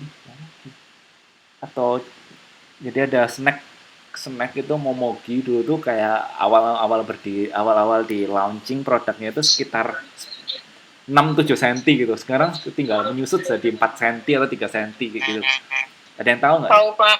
Tahu ya? Tahu ya. Pak, makanan kesukaan itu, Pak. Makan kesukaannya ya. Itu ini termasuk sekarang jadi mini. Ya, kan jadi mini, jadi kecil. Nah, jadi ini contohnya dalam asumsi tidak ada hambatan atau proses penyesuaian. Jadi, ketika produk atau suatu kebijakan itu dilakukan dan dilakukan perubahan, otomatis kita sebagai konsumen atau sebagai warga negara itu akan mengalami proses penyesuaian. Ya, mau nggak mau kita akan terima. Atau mau nggak mau kita akan pindah ke produk lain. Atau misalnya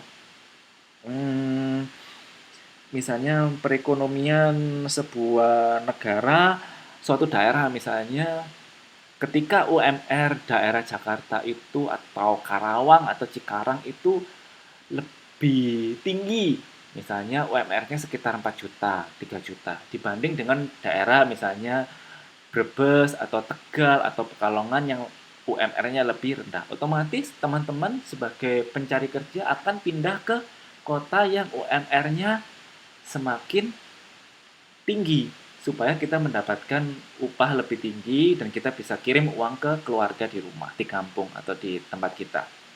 Nah, inilah dinamakan dengan proses kita sebagai pelaku warga negara atau sebagai konsumen, kita mengikuti beradaptasi. Jadi kita beradaptasi, oh kita yuk pindah yuk ke Karawang atau ke Jakarta yang UMR-nya lebih tinggi. Nah, atau Nusantara misalnya UMR-nya lebih tinggi, yuk kita pindah yuk gitu. Nah, tetapi menurut teman-teman ketika sebagai pemilik usaha, justru sebaliknya mereka akan berpindah membuka cabang perusahaan di daerah-daerah seperti Tegal, Brebes, atau daerah-daerah Lamongan yang UMR-nya kecil supaya dia bisa mengupah tenaga kerja lebih sedikit. Lebih rendah. Lebih rendah, betul. Jadi Iya, paham Pak, ya? benar, Pak. Itu. Contoh, Sekarang memang lagi banyak kayak gitu, Pak. siapa ini yang ngomong? Saya beri poin. Anissa, Pak. Mbak Anissa. Yuk, kenapa, Mbak? Enggak, kebetulan kan keluarga saya tuh banyak yang kerja di konveksi ya. Kata mereka tuh konveksi itu sekarang banyak pindah ke daerah Jawa.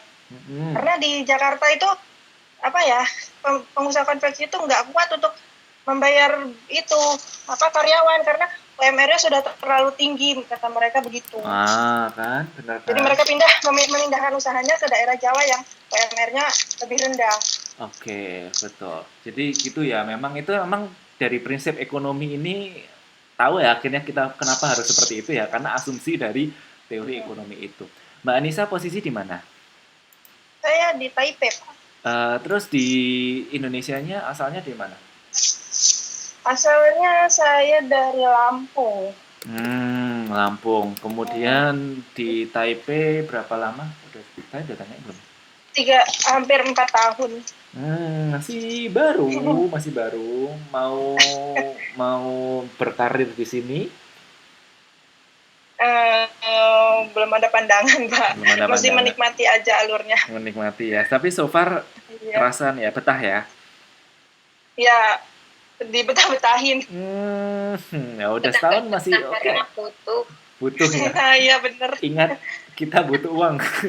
Saya juga begitu. Ya benar banget loh. Pengennya mah di rumah tapi banyak uang, tapi gimana? Keadaan tidak memungkinkan.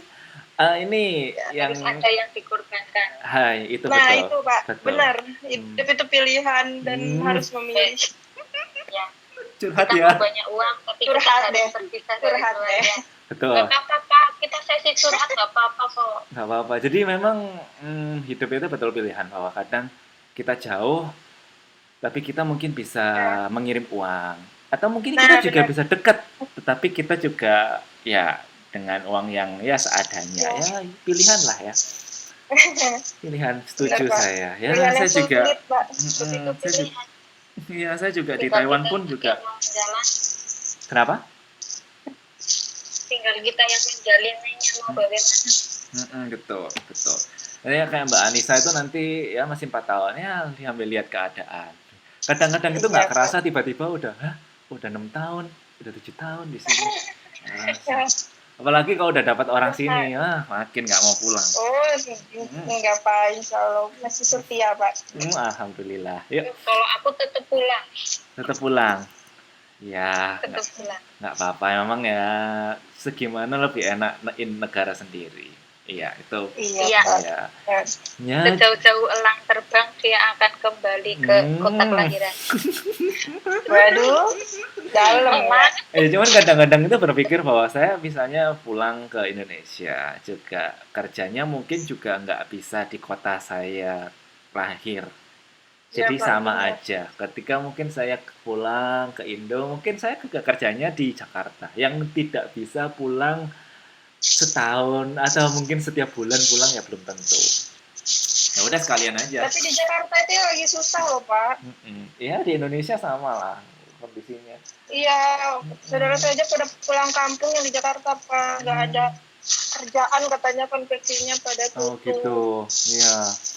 Ya udah petah-petahin lah di sini. Atau kalau mau pindah ke negara lain, ke Qatar atau ke mana, boleh. Aduh. Mumpung masih muda. Oke. Itu ya, thank you Mbak Mbak Anissa. Anissa Nur Septiani, thank you. Iya, namanya salah itu Bapak nulis itu. Oh ya, sorry, bentar. Anissanya pakai. Iya, nggak ada haknya. Hah? Di buku di. Oh, udah benar. Tadi salah, tadi lihat tadi salah. Tadi Anissa. Oke. Iya, saya betulin. Thank you, Anissa. Terima kasih, Bapak. Yuk. Nah, kurang 15 menit saya lanjutkan ya. Nah, kemudian apa sih masalah pokok organisasi ekonomi? Yang pertama biasanya adalah seperti yang saya tanyakan di awal tadi, masalah pokoknya adalah sumber daya. Ya, sumber daya produktif yang dimiliki setiap perekonomian. Kemudian sumber daya tersebut biasanya penggunanya bersifat alternatif. Contohnya adalah artinya dapat digunakan untuk memproduksi berbagai komoditi dan apabila sudah digunakan untuk memproduksi suatu komoditi, maka pada waktu yang sama tidak dapat digunakan untuk memproduksi komoditi yang lain. Ya, contohnya mungkin ya adalah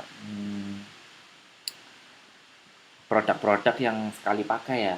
Misalnya kalau misalnya produk apa yang sekali langsung, jadi misalnya kan bahan baku ini ada yang bisa sekali untuk digunakan bahan baku, tapi juga ada bahan baku turunannya. Contohnya kelapa, kayak misalnya kelapa ini kan misalnya dari buah kelapanya dalamnya bisa dibuat makanan, daging buah kelapanya dibuat makanan, airnya dibuat minuman, kemudian serabutnya bisa digunakan untuk produk lain. Nah, tetapi ini disebut dengan sumber daya yang alternatif, jadi bisa dialternatifkan untuk produk lain.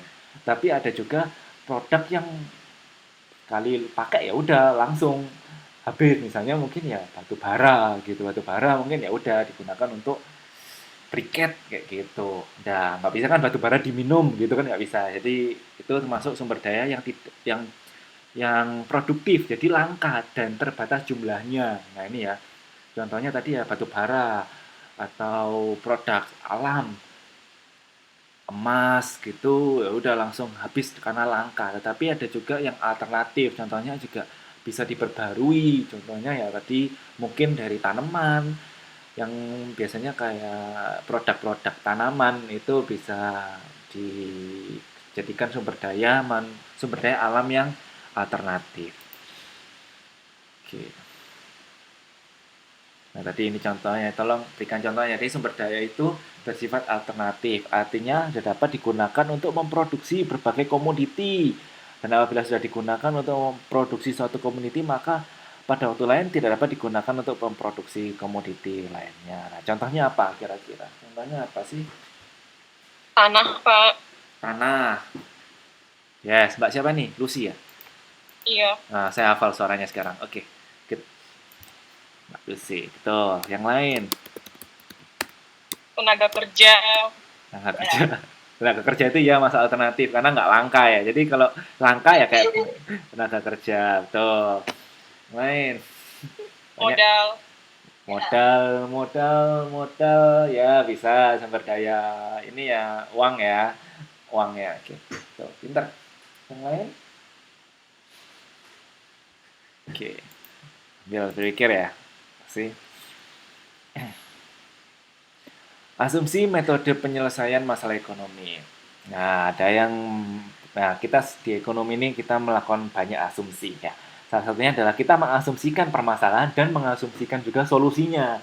Kayak tadi permasalahan kemacetan, asumsi permasalahan kemacetan kita asumsikan solusinya adalah pindah ibu kota. Nah, yang nggak tahu itu bisa atau enggak, tapi ya kita berasumsi untuk menyelesaikan masalahnya. Pertama, di sini kita bisa melakukan asumsi berdasarkan pasar murni kapitalisme, yaitu anggapan bahwa setiap ekonomi baik rumah tangga maupun perusahaan memutuskan sendiri pilihan terbaiknya dan secara keseluruhan untuk kepentingan seluruh masyarakat. Artinya apa? Ya, misalnya kita yang rumah tangga itu sendiri yang menyelesaikan masalah. Contohnya, saya rumah tangga keluarga A. Ya rumah tangga saya ya saya yang berusaha untuk menyelesaikan. Nggak mungkin saya minta tolong tetangga saya untuk menyelesaikan permasalahan rumah tangga, apalagi untuk keputusan-keputusan yang penting seperti itu. Kemudian ada asumsi sistem ekonomi sosial liberal demokratis, yaitu asumsi bahwa diperlukan campur tangan pemerintah untuk memperbaiki akibat buruk atas pilihan dan kebijakan satu ekonomi individu dalam masyarakat. Contohnya adalah pemerintah yang biasanya ikut berperan aktif dalam mengatur sumber daya yang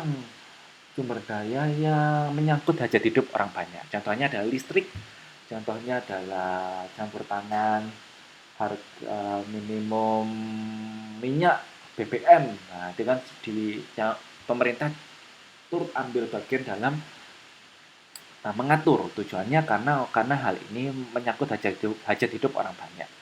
Air juga PDAM, listrik, kemudian kemudian BBM. Nah, gitu. Kemudian sistem ekonomi komunisme atau sistem sosialisme otoriter, yaitu pemerintah atau negara yang paling mengetahui pilihan dan kebijakan terbaik dan bermanfaat bagi perekonomian sebagai keseluruhan dan bagi sebagian dari mereka. Jadi ya, kalau sistem ekonomi komunisme ini adalah biasanya pemerintah yang mengatur jalannya perekonomian. Contohnya negara Cina. Cina ini masih menggunakan sistem ekonomi komunis ya. Jadi pemerintah yang mengatur segala kebijakannya. Misalnya kalau teman-teman pernah mendengar biasanya di Cina ini Google nggak ada, dia diganti dengan aplikasi lain atau dia punya aplikasi sendiri. Jadi pemerintah yang menjalankan roda perekonomiannya. Negara lain yang menggunakan sistem ekonomi komunisme ini setahu saya Vietnam, itu juga di Korea Utara. Korea Utara. Yes, Korea Utara, Vietnam, kemudian Cina, kayak gitu. Jadi ya mereka semua diatur oleh pemerintah perekonomiannya. Nah, sekarang masuk ke kegiatan belajar mengajar kedua. Kurang 8 menit saya lanjutkan kalau nggak nutut minggu depan.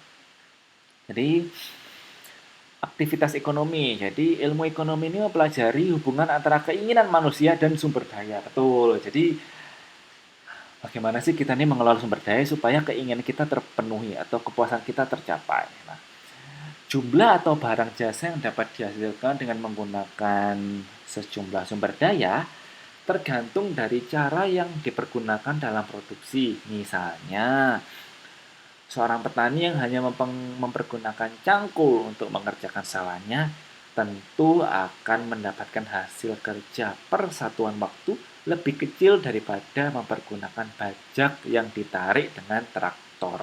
Ya, jelas ya. Jadi jumlah barang yang dihasilkan dengan menggunakan sumber daya itu tergantung dengan cara kita mempergunakan sumber daya tersebut. Misalnya, misalnya kita yang memiliki sumber daya mesin, sumber daya peralatannya lebih canggih, otomatis akan lebih bisa mengelola sumber daya alam lebih baik. Ya seperti petani tadi contohnya, kalau misalnya dengan cangkul ya mungkin butuh waktu seminggu, tapi dengan traktor mungkin butuh waktu lebih singkat. Seperti itu.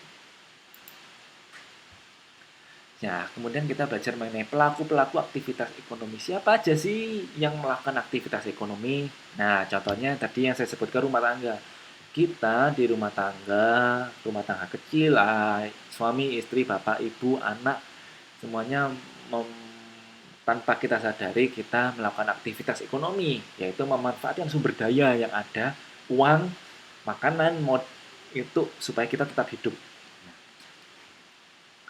Nah, rumah tangga ini memiliki faktor produksi di sektor rumah tangga seperti tenaga kerja, fisik dan otak, modal, tanah, bangunan, peralatan, modal, uang, dan lain-lain. Ya. Saya yang mungkin dari keluarga petani, ya dia punya sumber daya, lahan, tenaga, peralatan mesin, seperti itu.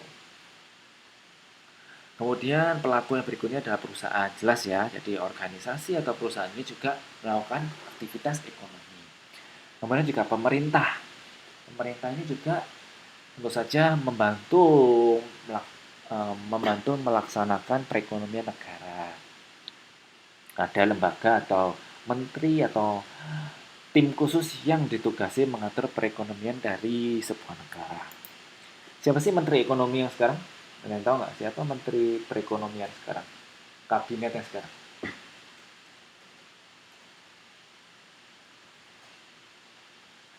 Kalian tahu nggak siapa yang menjadi menteri perekonomian Indonesia?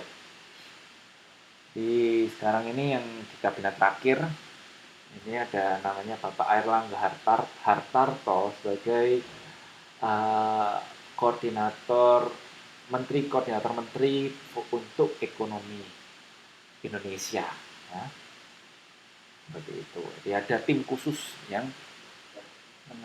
tim kabinet khusus. Nah, ini terakhir sebelum saya tutup perkuliahan, kegiatan belajar mengajar ketiga saya lanjutkan minggu depan. Jadi terakhir ini adalah hubungan pelaku ekonomi dan perekonomian. Jadi di situ ada gambar bagaimana aliran menggambarkan penawaran berbagai jenis barang dan jasa oleh sektor perusahaan yang kemudian masuk menuju ke permintaan. Jadi perekonomian ini alurnya pertama adalah ada penawaran dari produsen. Jadi kayak ada perusahaan A memproduksi makanan kaleng, kemudian disalurkan kepada konsumen yang melakukan permintaan terhadap produk tersebut. Nah, kemudian diagram nomor 3 menunjukkan permintaan faktor produksi oleh produsen.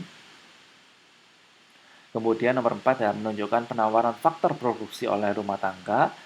Dan nomor 5 menggambarkan peran pemerintah untuk melakukan pengaturan dan pengawasan. Nah, biasanya pemerintah ini memberikan pajak untuk setiap barang yang dihasilkan, baik industri perusahaan maupun rumah tangga. Seperti itu. Ya, jadi ini adalah diagramnya bagaimana alur pelaku ekonomi dalam perekonomian. Nah, itu yang bisa saya sampaikan di pertemuan ini. Apakah ada pertanyaan so far tentang latar belakang dari ilmu ekonomi? Jadi yang perlu diingat bahwa ilmu ekonomi itu penuh dengan asumsi-asumsi ya. Salah satunya dari asumsi Ceteris Paribus yang paling terkenal. Ya.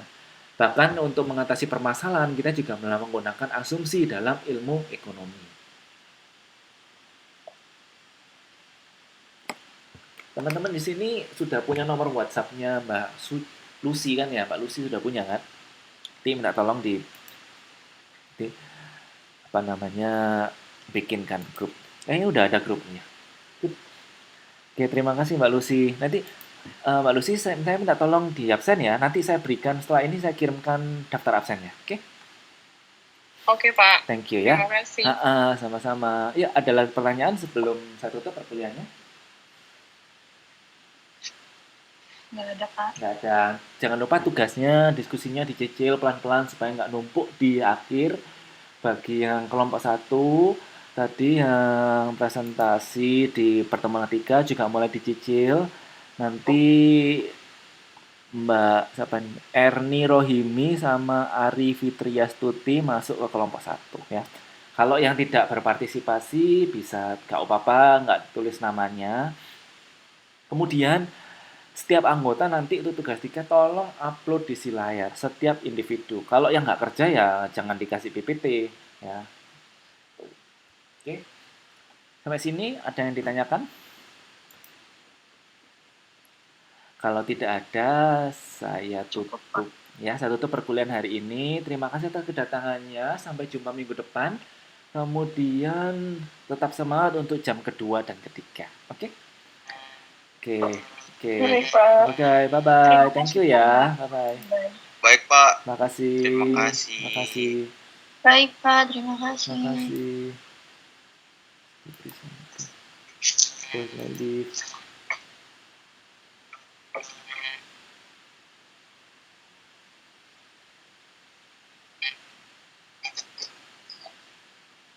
Terima